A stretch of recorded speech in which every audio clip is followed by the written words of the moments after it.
Welcome to the Clyde FC Podcast, brought to you by State of Mind.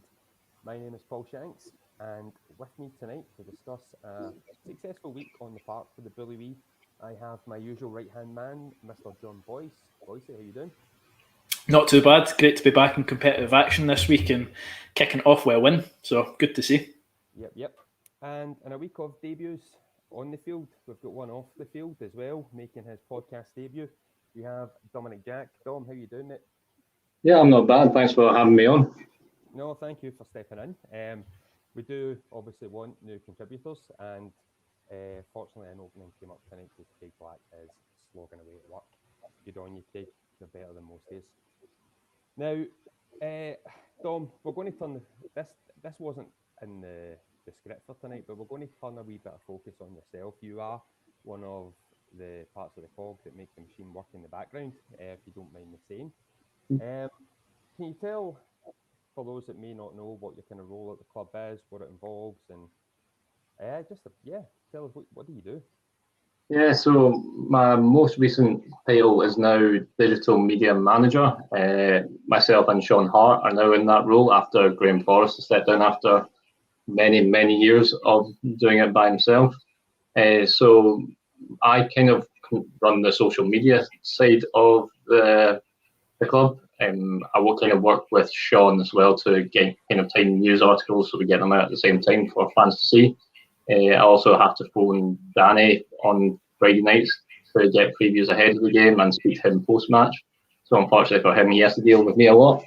Then also just having to interview players every so often, get them out to the fans as well, so they can see what's going on, and also just organise some events within the club, like the Fans v Fans match on Sunday there.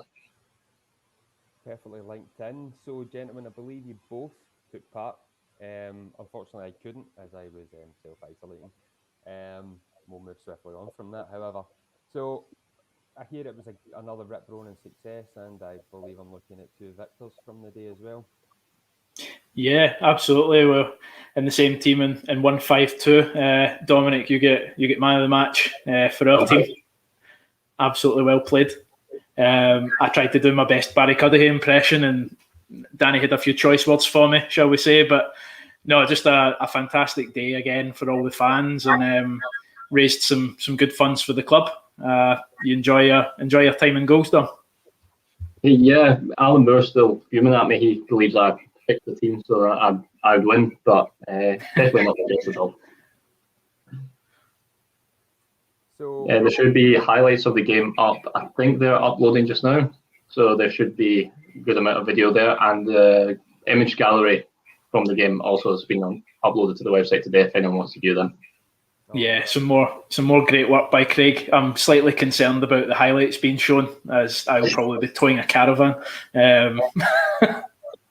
I'm looking forward to catching them, guys, because I was gutted that I did not at least get to come down and watch.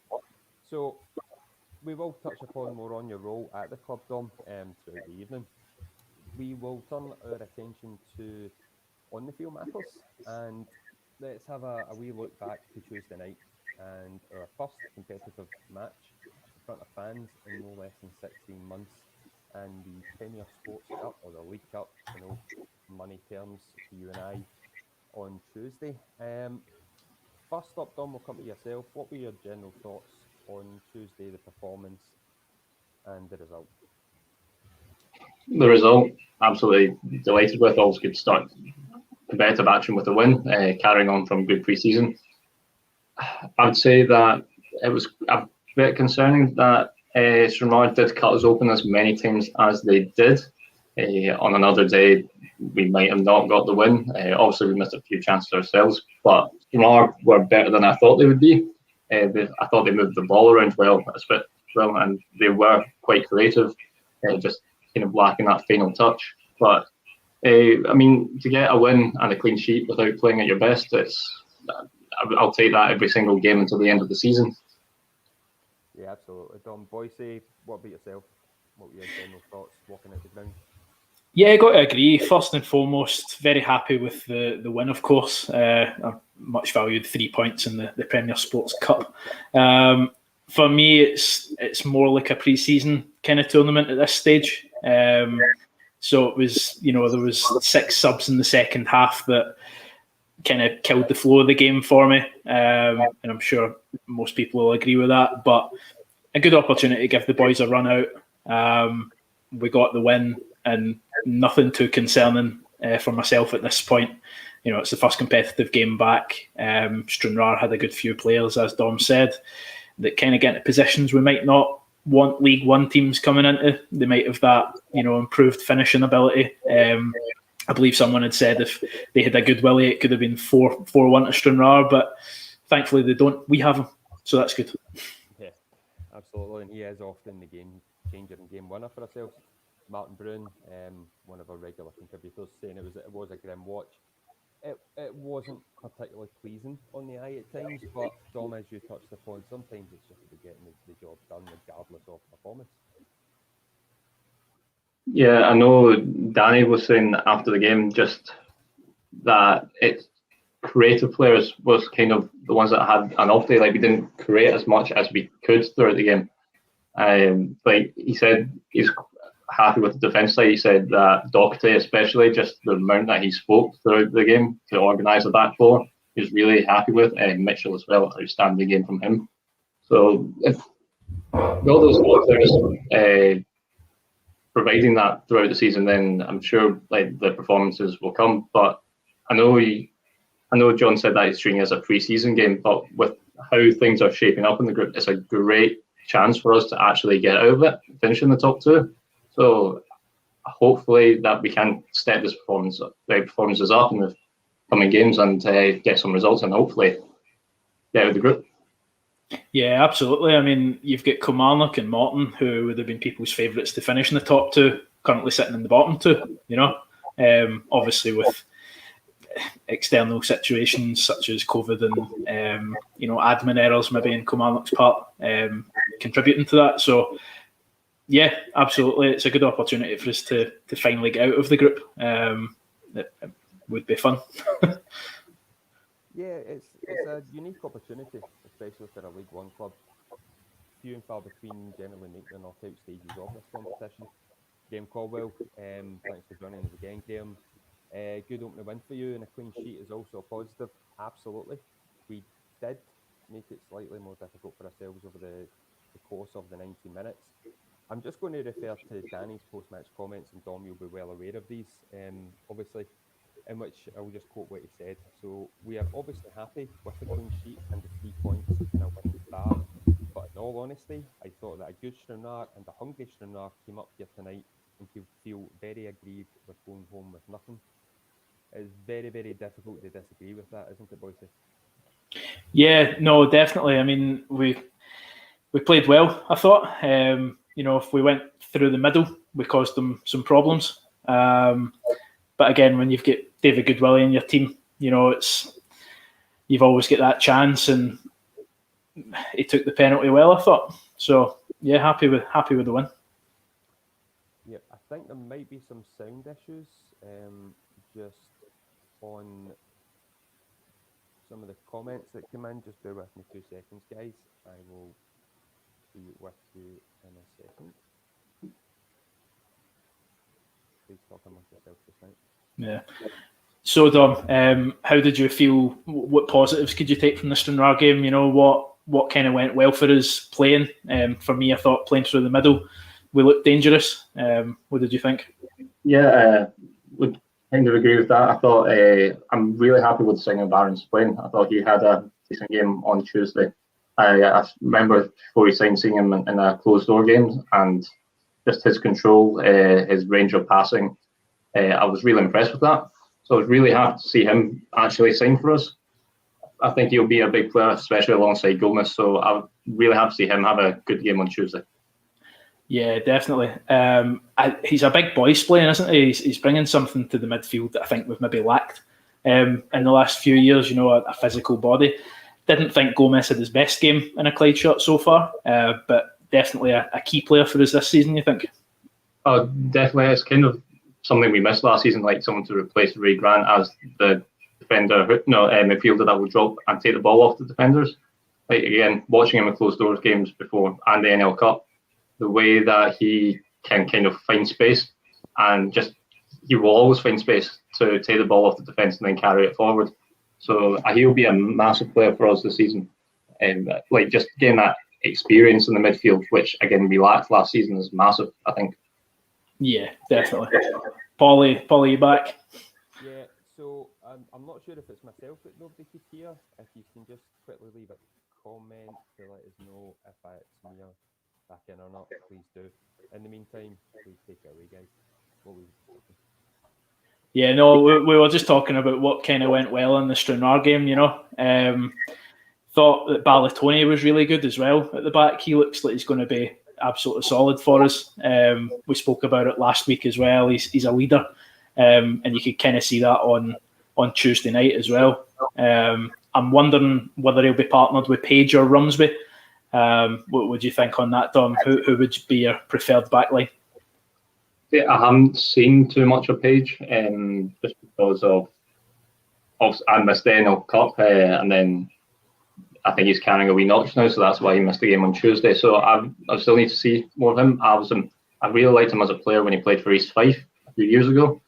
Not seen him since, but if he plays like he did at East Fife, I'd quite like to see him alongside Rumsby or Balatoni. But I haven't seen too much of him. Yeah, I think Page is more of a kind of ball-playing defender rather than Rumsby, who just likes to head the ball and smack it out the park. But yeah, Balatoni's certainly for me going to be that leader in the back. So yeah, that looks good. Was it a penalty for you? For me, I think it was a bit soft, if I'm honest. Just to quickly check the sound, guys. Sounds a bit better, Paul. Yeah. Right. Okay. Think we're good. Right, we'll go with it just now. In the studios having the audio issues. I know. What's the chances, eh? What are the chances? Apologies for that, everyone, and thanks for letting us know and bringing it to our attention. So, tech is on site and hopefully working with it. So, Paige, we were talking about Paige there. I'd fill me in, guys. What was going to be your ideal backline for the season ahead? We were saying Paige is more of a kind of ball-playing defender. Rumsby's more of your clear it into Rosette type to go alongside Balatoni. I thought Balatoni played really well on Tuesday night, Paul. I think you were one of his admirers that night as well. Yeah, I think for me, Balatoni was a clear man of the match for me. Out the back four, which I think we did struggle at times, in particular with kind of balls over the top, quite simple, down the left-hand side. Stranraer were really, really targeting us. Balatoni just a bit held us together, I felt. His ball use, I think he's a better ball player than maybe what most maybe expected him to be. As to who pairs them, I'm not quite sure yet. I like the look of Page and Balatoni pairing against Airdrie, albeit pre-season. But that's not to say that I dislike having Rumsby in there. He has his own qualities, and I know, Boyce, you would lynch me if I said otherwise. So, yeah, I mean, we could probably do with another option there, I would still think. Now we need to turn me down now. You kind of make up your mind, guys. I'm either too loud or can't hear me. Right, we'll go with this just now, so I'll whisper, right? But yeah, I think defensively maybe just another couple of options is required before I would feel it really is going ahead this season. Yeah, would you feel that's more experienced heads or a sprinkling of the kind of loans that we'd seen previously?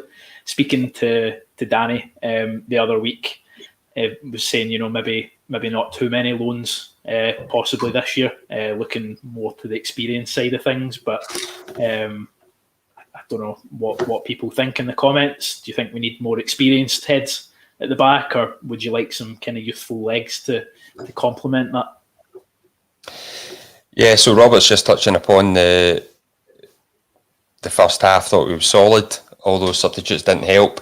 I would agree with that. I think second half we were very disjointed against Stranraer. We weren't particularly great first half either, but I don't think the substitutes really helped the flow of the game.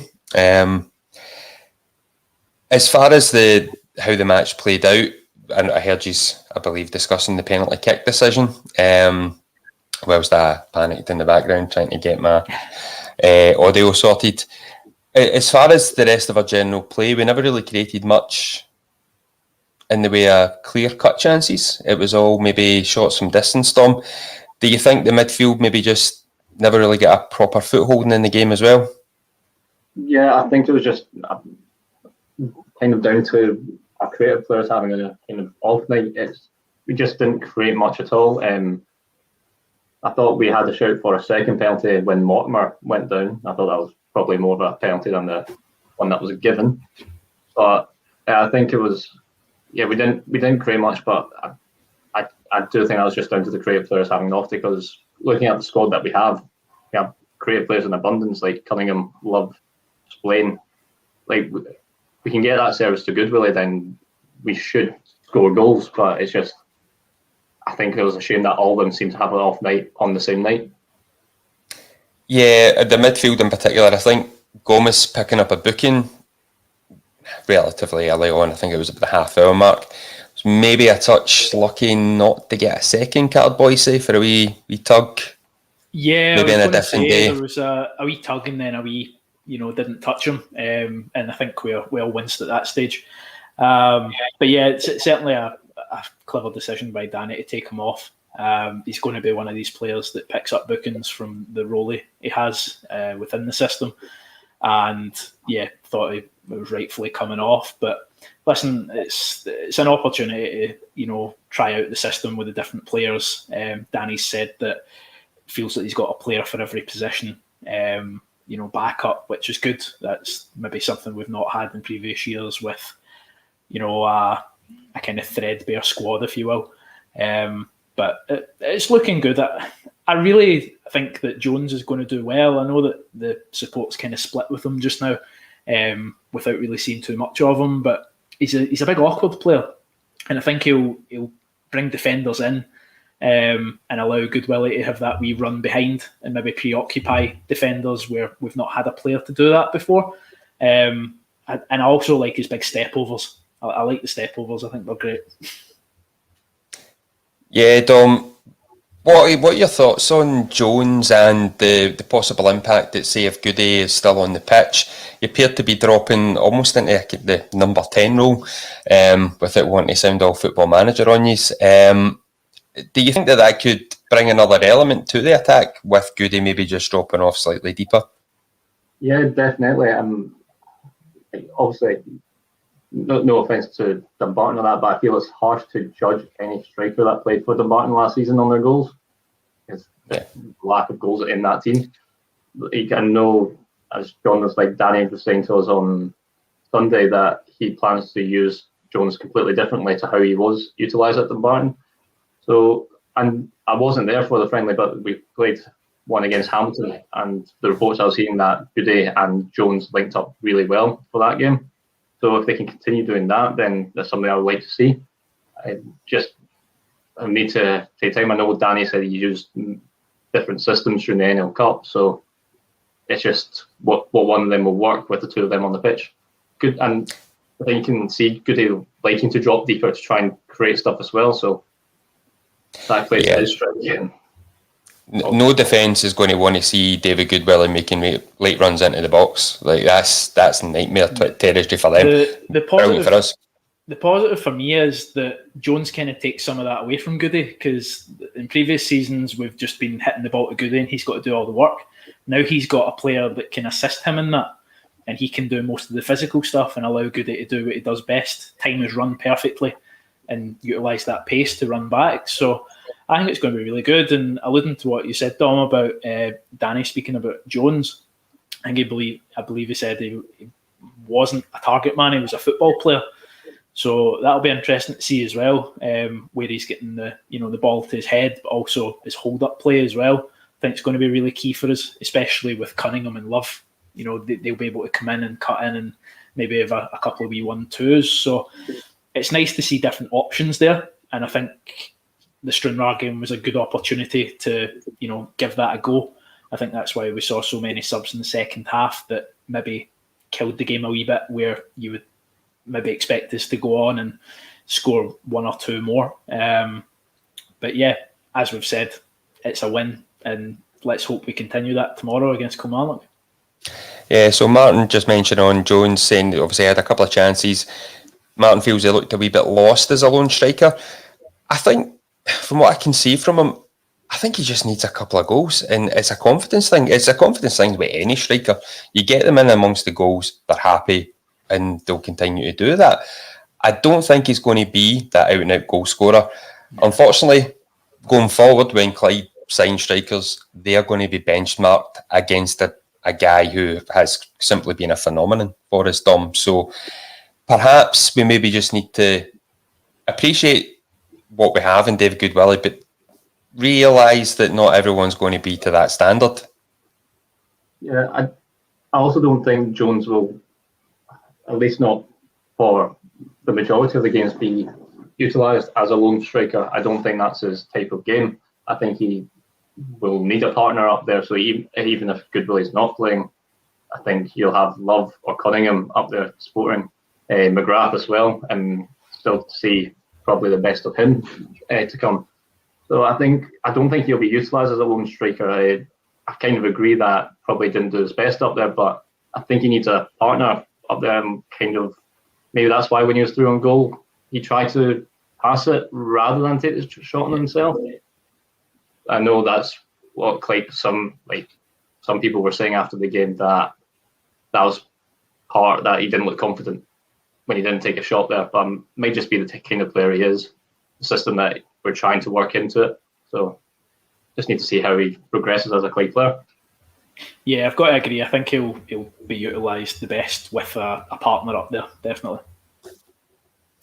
Yeah, Robert, pretty much kind of similar train of thought here. Guys saying that hopefully Jones and Goody can link up, but it will take time to gel, and that's probably a large part of the kind of performance issues, if we can call it that, against Stranraer.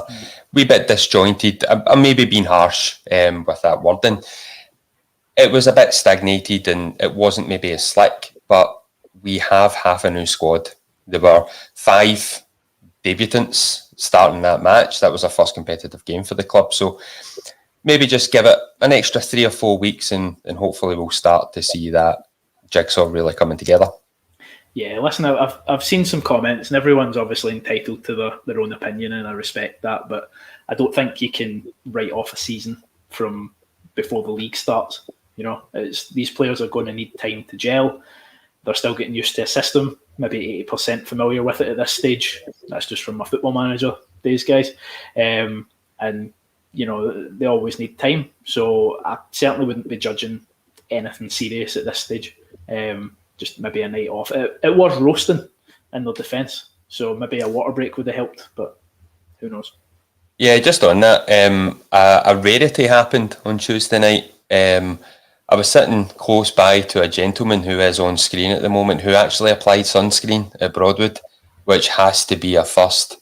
Broadwood with the wind chill factor of -5, even the height of July. So yeah, it was a particularly warm night. So yeah. Well, to be fair, I don't really tan. I just go from a shade of white to a shade of red, and then back to white. So got to protect yourself from the sun's out, guys. Right. So the title of tonight's show is obviously the Kilmarnock match preview. We were hoping to spend quite a bit of time on that. Unfortunately, due to my audio issues, we're a wee bit behind schedule.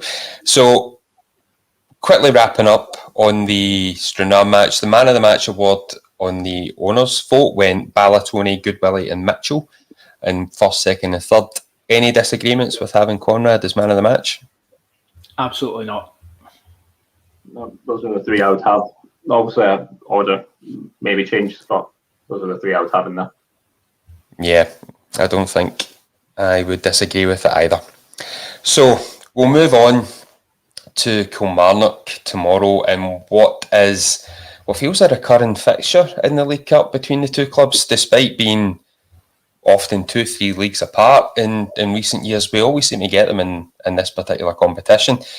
No less so than just last year, and a 2-0 defeat for the Bully. In advance of this, I caught up with Martin from the Killy Shrew View.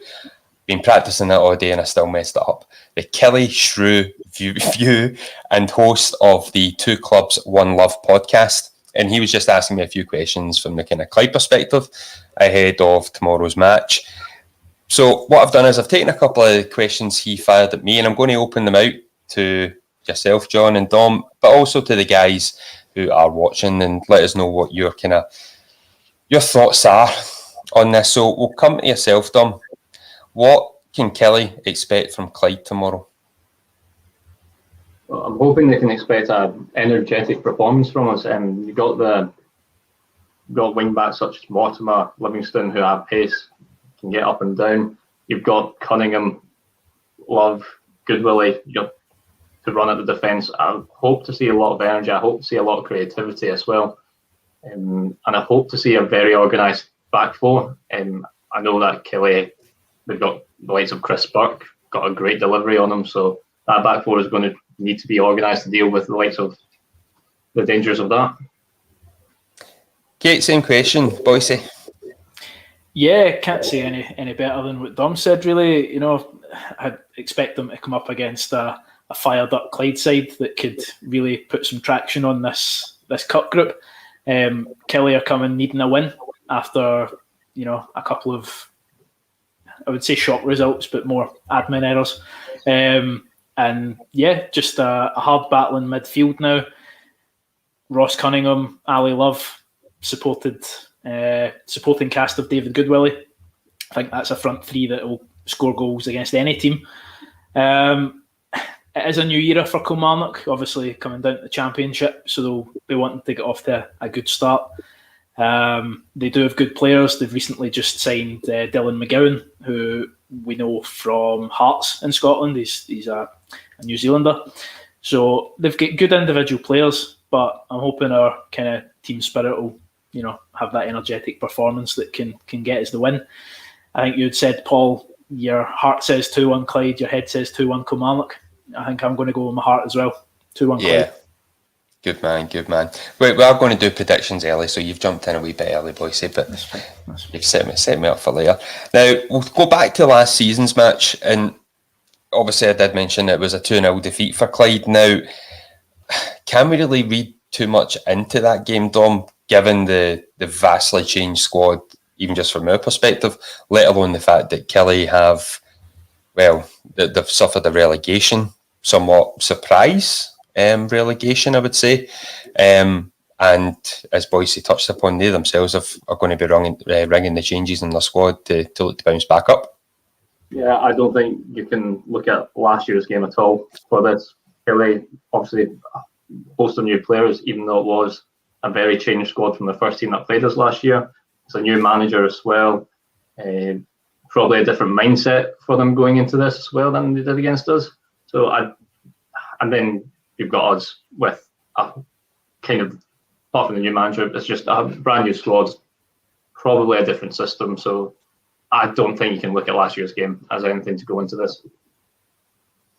So if you were to pick, say, 3 key players in the Clyde team that would be key for us to get a victory tomorrow, John, who are they? And try not just say Goody. Yeah. So I think the front three speaks for itself, right? But I'm going to go Mitchell, Ballatoni and Gomez. Now, Kilmarnock are going to be coming at us. They're the better team on paper, most people would agree with. So I think our defensive-minded players are going to be really important for the win. We'll maybe set up as, a counter-attack with the pace that we've got going forward. So, yeah, Mitchell, best goalkeeper in the league for me. Ballatoni, our standout in pre-season leader at the back. And then Gomez, who really needs no introduction to the job that he does. So those would be the 3 for me, Paul. Same question, Dom. See, John took my 3 there. So I'll throw in the 2 fullbacks because you have got Burke on one side and then you've got like the likes of like Daniel Armstrong on the other. I remember he came on against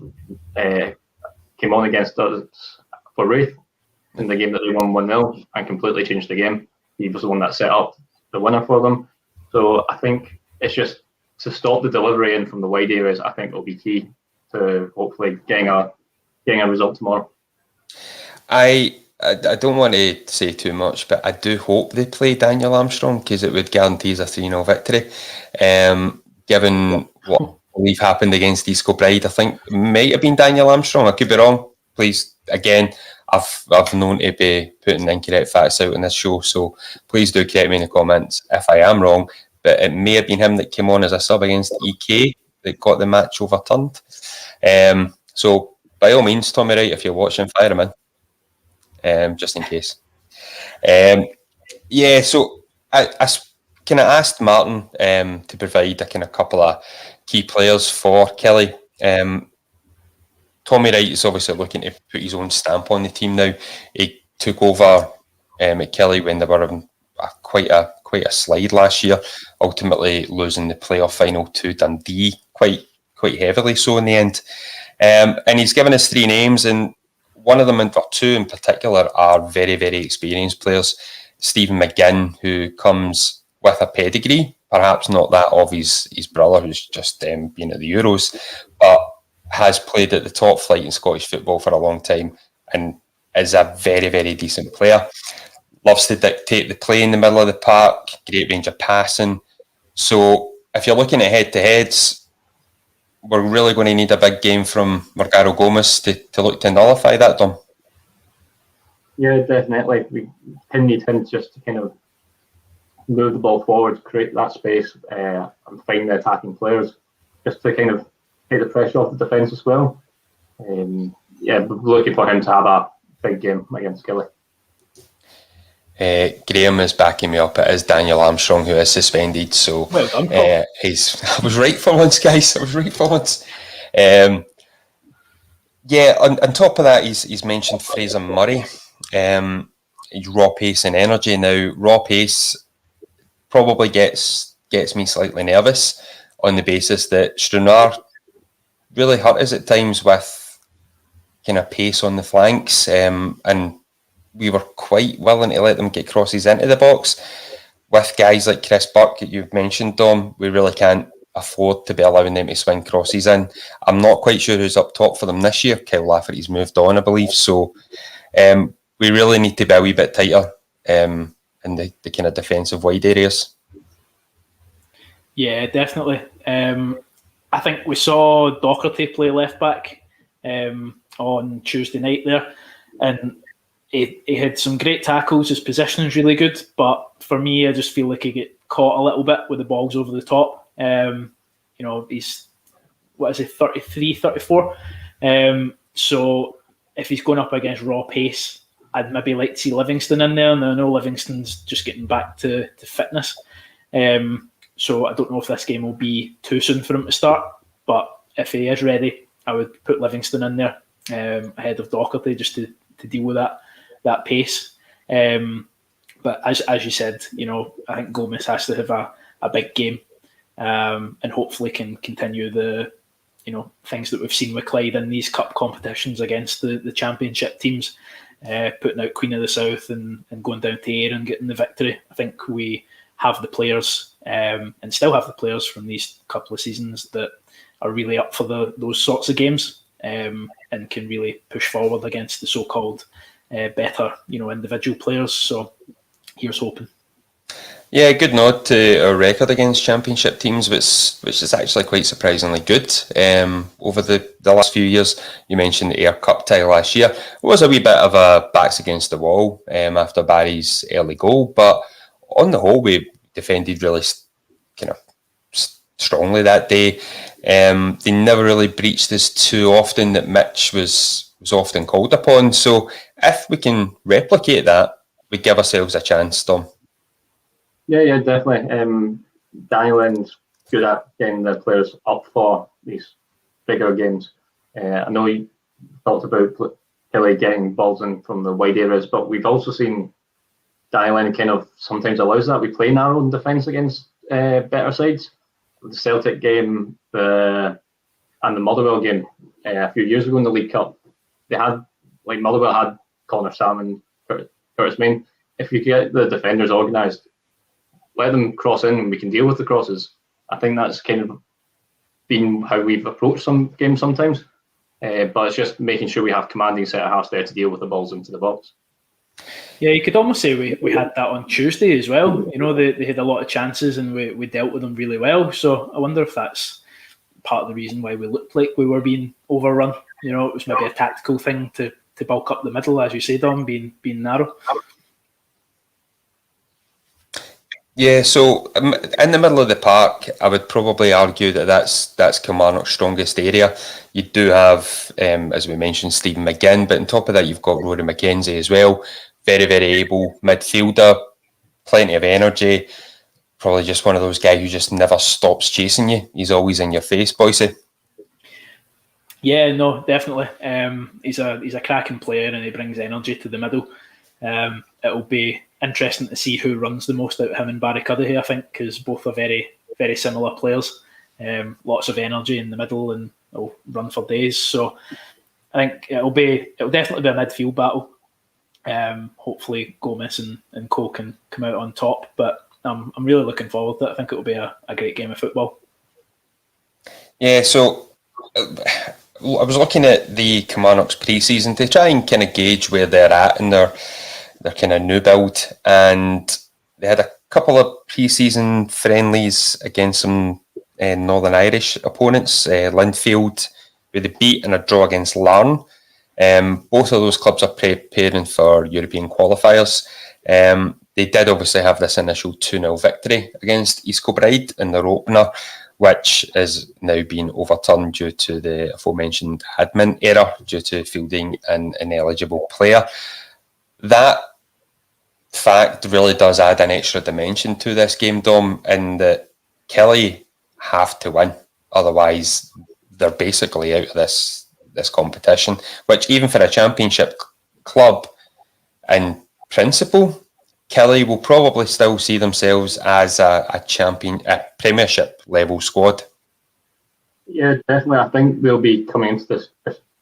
I think someone mentioned in the comments, they'll be like Hearts, coming in, trying to put their stamp on it, trying to get good results against other SPFL teams, and just kind of get momentum going early. So it's something we have to be wary of. And yeah, they will be hungry for it because as I said, they need to win. They've got a -3 goal difference they need to overturn. So they'll be looking for goals, and it's going to be a really tough game for us. Yeah, as we know with things like this, admin errors, and it has an effect on the mindset of a team.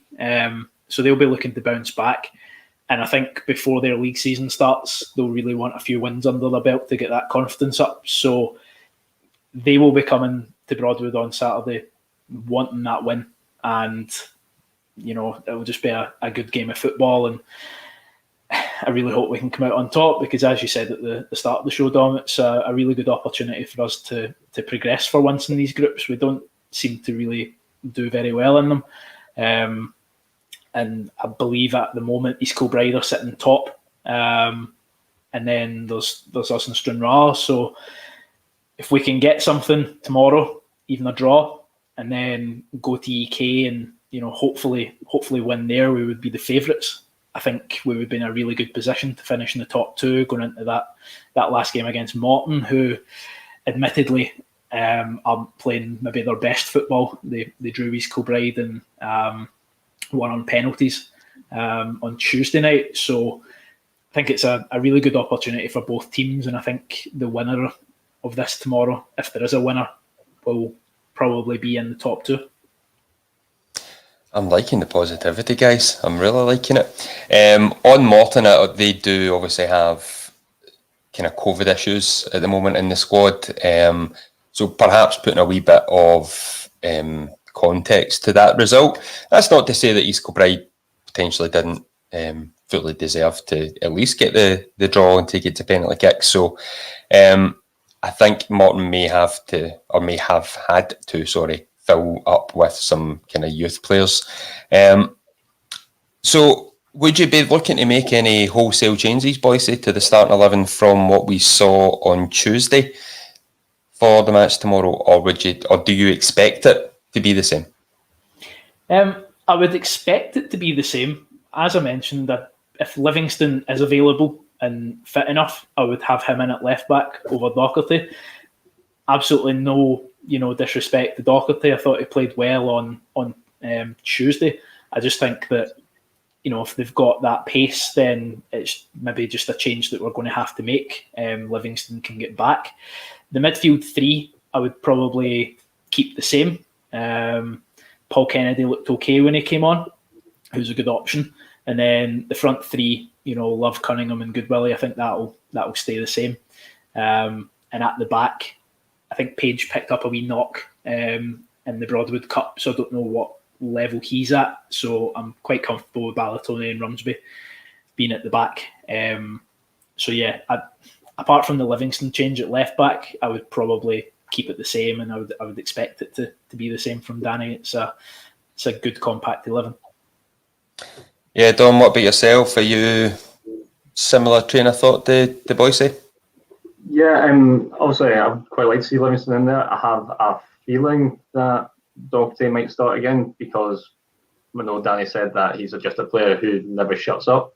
So having that organisation back there might be important to him. So I can see him starting there.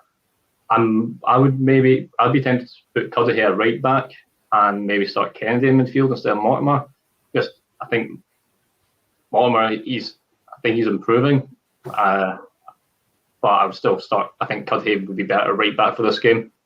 And Kennedy, and keep the front the same.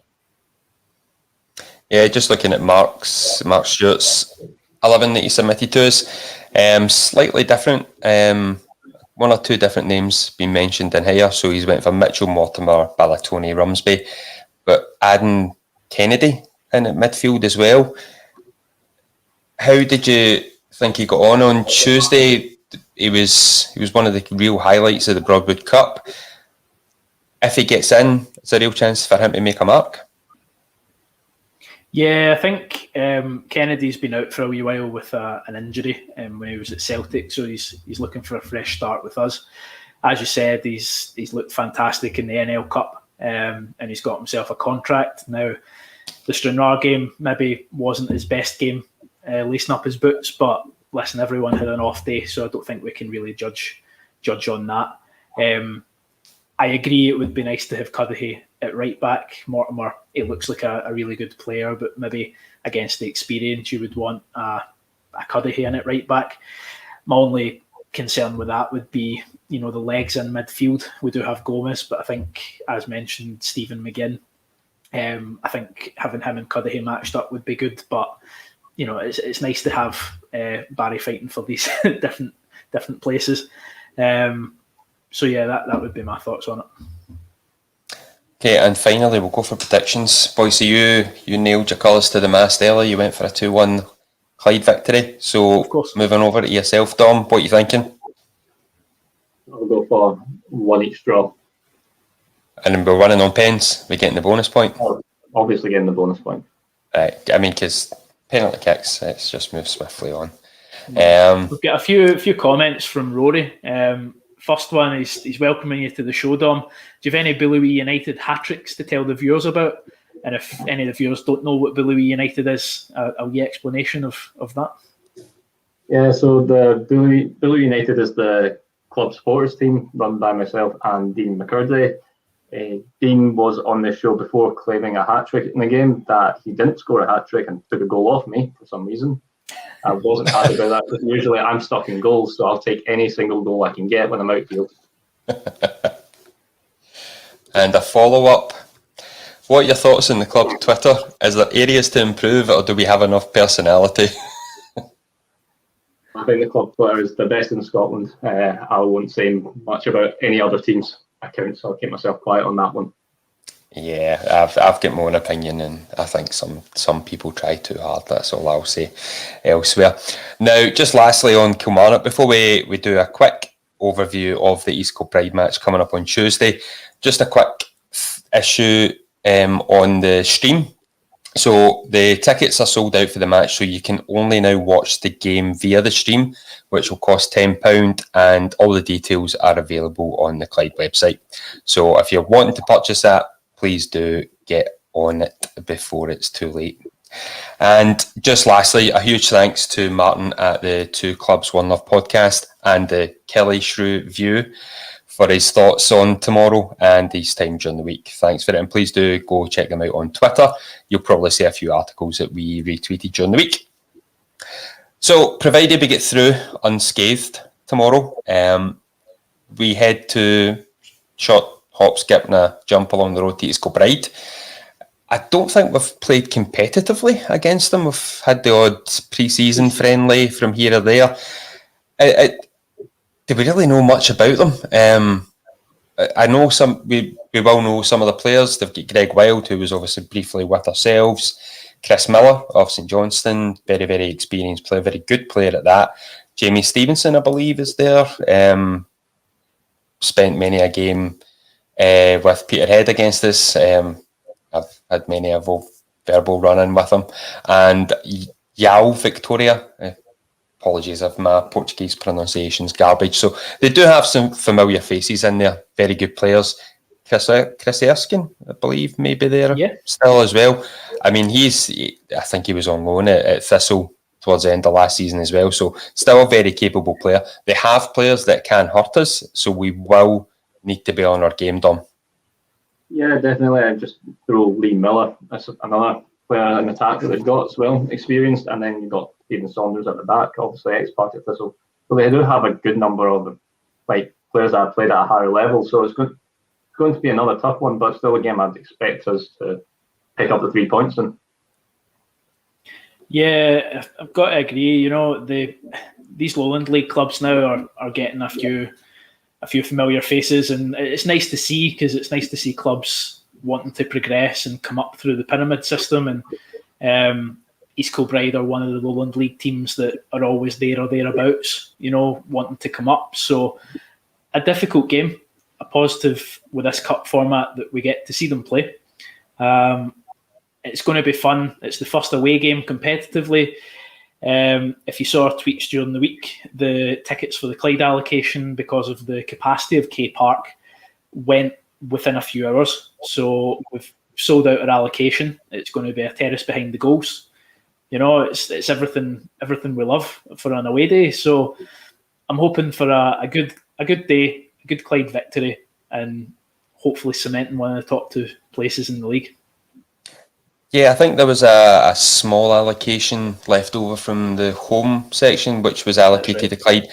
Is that now sold out, I believe, as well? There's 15 left for that. 15 left. So if you don't have your ticket yet, please get in. Let's try and sell it out before the end of the podcast, guys. Go get your tickets. Right, 13 minutes left, guys. Go. So, as far as starting lineup, again, this is completely hypothetical. We don't know what may obviously play out tomorrow. Are we looking at playing our strongest to get the victory, or would you maybe be looking to give guys like maybe Kieran McGrath, Owen Andrews some more game time, Boise? I think it kind of depends on how we do tomorrow. I think if we win that, we'll have maybe the luxury, if you want to call it that, of playing, you know, the guys that are fighting for a starting spot in the squad. It's no disrespect to East Kilbride in any way. It's just, I would like to think that our, you know, maybe players that are fighting for that starting spot could do something against them. So we maybe see a few changes. I don't expect Goodwillie to be rested. He wants to play every single minute of every single game. It's maybe a chance for players like Page and Livingston, if they won't have the match fitness to get it in a midweek game. Obviously conscious of the Dumbarton game coming up on the 31st of July to start the league. So I think we'll maybe see a few changes, but nothing too drastic that's going to, you know, impact the system too much. Dom, what about yourself? Obviously, if we do win tomorrow, we could be heading into Tuesday night knowing that victory all but kind of seals our progress to the knockout rounds. Yeah, although we would love to see us go first strongest 11 every game in this, I feel the staff might have a different mindset. So I feel we might see changes for that one, like the likes of McGrath. I think, correct me if I'm wrong, he used to play for East Kilbride, so it'll be interesting to see how he does against a team that he used to play for. Then Kenzie doesn't play tomorrow, I'd like to see him in there. So I think we might see changes. Maybe he might change the system to go with Jones and Goodwillie against East Kilbride. If we don't do that tomorrow, I think there will be changes for that game. Just because we need the players 100% for going into the league season. That's the most important thing. Yeah, Martin, kind of touching upon that aspect, saying that we need to start playing our strongest team pretty early on, allowing them to gel, and the quicker the better. I mean, the sooner we can get these guys all working on the same page, I think we've got the basis of a really good team this year. There's still a lot to work on, but I think we mentioned it last week. The spine of the team is pretty decent on paper. You've got Mitchell, Balatoni, Gomez, and Goodwillie, and if you put the pieces of the jigsaw around that, you never know what could just happen this year. Yeah, I think we spoke about it last week as well. Looking around us in the league, I don't think that there's any clubs that really stand out massively from one another. I think it's going to be a really competitive league, and it's just who gets that start and that consistency that's going to do really well. As we saw with Partick Thistle last season, they got a good run of results and ended up winning it. So I think it's all about consistency, and I don't think there's going to be many teams that are going to be lacking, obviously, in the player department. Yeah, but the one thing about this season, and again, touch wood, it doesn't change, it's going to be at least a full season. It's going to be the 36 games in the league campaign. So there's a wee bit more scope. From the off last year, it was almost you had to be ready, 100%, ready to go. And we never really got that. Obviously, we had the COVID issues within the squad and various breaks, then the actual squad getting curtailed. This season, hopefully, we get that wee bit of momentum and we can really push on. Now, as far as stream, I don't believe there is one for East Kilbride. So those last 15 tickets could be like gold dust. You've got 8 minutes, guys, to get this sold out before the show comes to an end. So I've got a couple of wee shout-outs, actually, before we finish up. Many of you will have noticed on social media and the website that the Terrace Life have extended their partnership with the club.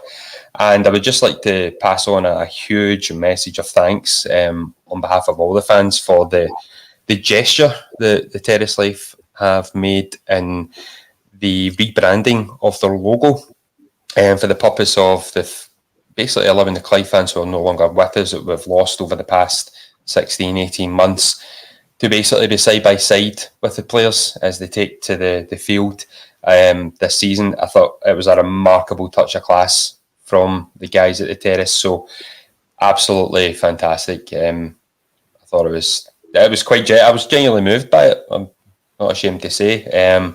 I think we all know, and we've all got some effect of someone that we've known and lost this last year, especially in the Clyde community. So yeah, lovely touch. I thought, just wanted to call that out. Yeah.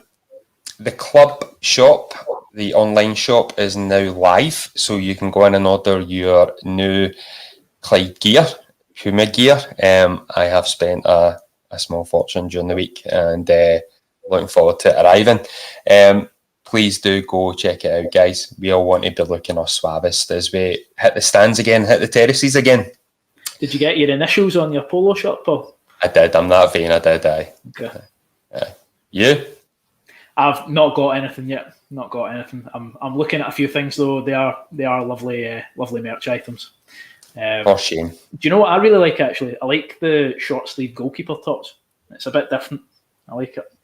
Yeah, no offence to Mitch, but I've never been one to want to buy a goalkeeper top, but this year I might make the exception. Yeah. There was something about watching Mitch on Tuesday night in the sun. It looked like he was playing for Real Betis, never mind Clyde, just in the short sleeves. It was great. But no, lovely stuff, guys. Go check it out. Argyle Drive compared to Spain. Wonders never cease to amaze. The times we're in. Lastly, just touching again on the Kilmarnock stream, £10 for the stream. All the details are on the website, and to reiterate, the match is a complete sellout, so no more tickets available. Gentlemen, do you have any other discussion points before we wrap up? It's not something to discuss, but season tickets, I know fans have been really keen to know what's happening with them. So they will be available on Sunday. There'll be posts about that on social media and the website. So they'll be on sale on Sunday. Is that our first Clyde podcast exclusive, guys? And Dom's just turned up, debut, slammed an exclusive down. Love it. Love it. Absolutely love it. So you can come here now for your weekly exclusives now that we've got Dom on board. Thanks for that, Dom. So yeah, look out on Sunday for all the information on season tickets and make sure we mop them up. Get every Clyde fan back in at Broadwood, cheering on the boys for what we hope is going to be a big, successful campaign for the Bully Wee. So with that being said, Dom, thanks for your debut. We'll give you a solid 7.5 to 8 out of 10, I think. Definitely signing you on, no trialist here. Boise, Paul, come on. Boise, I'll give you pass marks. Myself, it's fine. Given the fact that I was miming for the first 20 minutes of the show, I was probably a sub much earlier. So thanks for your time, gents. It's been a pleasure discussing all things Clyde with you this week. We will be back next Friday. We do have our first guest of the season lined up and agreed. And why don't we just give another exclusive whilst we're on? Conrad Ballatoni will be joining us next Friday to discuss how he's settling in at the club, how much he's enjoying not facing David Goodwillie and he's playing alongside him for once. And yeah, just a wee look back at Conrad's career and what his hopes are for the season ahead. So until next week, I'm on the Bully Wee. I'm on the Clyde.